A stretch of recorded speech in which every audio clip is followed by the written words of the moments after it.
Conspiracy theorists are more likely to be criminals and to approve of other forms of antisocial behavior, study reveals for the first time. Believers in conspiracy theories are more likely to find petty crime acceptable. What? That's ridiculous. New study by psychologists from universities of Kent and Stanford found, so they have their big studies here, and subscribers are more inclined to be involved in antisocial and unethical acts. Excuse me. I disagree with this. I think this is a push to demonize conspiracy theorists who question things. I myself, when I started digging into the conspiracy, realizing how dark things are, it actually pushed me, drove me to be that much of a better person and actually seek truth, honesty, and be more willing. Because I saw how corrupt things were. It's like when you're making, should we say it, child sacrifices, that evil stuff that's going on, you really look into this stuff. I went totally the other way. I wanted to be more positive, looked up enlightenment, did all this, you know, that was my journey, meditation, all that stuff. So the article continues, belief in such ideas like the theory that Princess Diana was murdered by the British establishment has often been associated with negative outcomes such as political disengagement, prejudice, and environmental inaction. Well, pretty good, huh?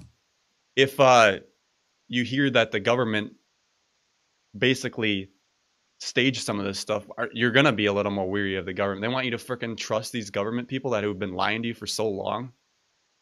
Give me a break. It says make people more make people more inclined and be involved in antisocial and unethical acts. These actions include petty crimes such as trying to claim for replacement items, refund, or compensation from a shop when they were not entitled to do so. What? That's right. A second study showed that those who were exposed to the conspiracy theories during the experiment were immediately more accepting of low-level crime. Our research has shown for the first time the role that conspiracy theories can play in determining an individual's attitude to everyday crime. And then, where was that breakdown? I think I got to zoom back here in order to show the... Oh, here they are. Okay. So they got right here in the right column. What are some of the most popular conspiracy theories?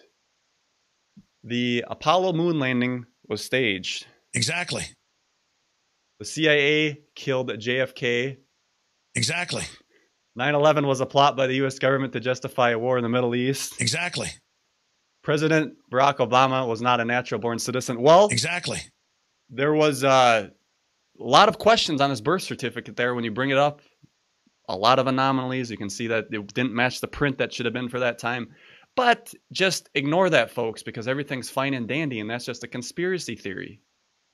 And it also goes into the massacre at Sandy Hook Elementary School was staged to increase gun control. There's a lot of evidence for that. I had a woman reach out to me that lives up there in Sandy Hook. She said it was real. Not saying that it totally isn't. There's definitely a lot of questions there. Why do that circle loop outside the fire station? You had people coming out the back, going around the front, making a circle. There's just a lot of questions. And then also it says the deep state is trying to destroy Donald Trump's presidency. Well, that's totally obvious. So as far as I'm concerned, most everything on this list is either true or it should be questionable. So they want to demonize conspiracy theorists. Oh man, this whole media psyop is just pushing everybody. They don't want you asking questions, don't want you to bug in the chat. It says Bernie 2020. I'm not a Bernie supporter, but oh man. Mr. Trump is Q plus, not Q. There's a difference.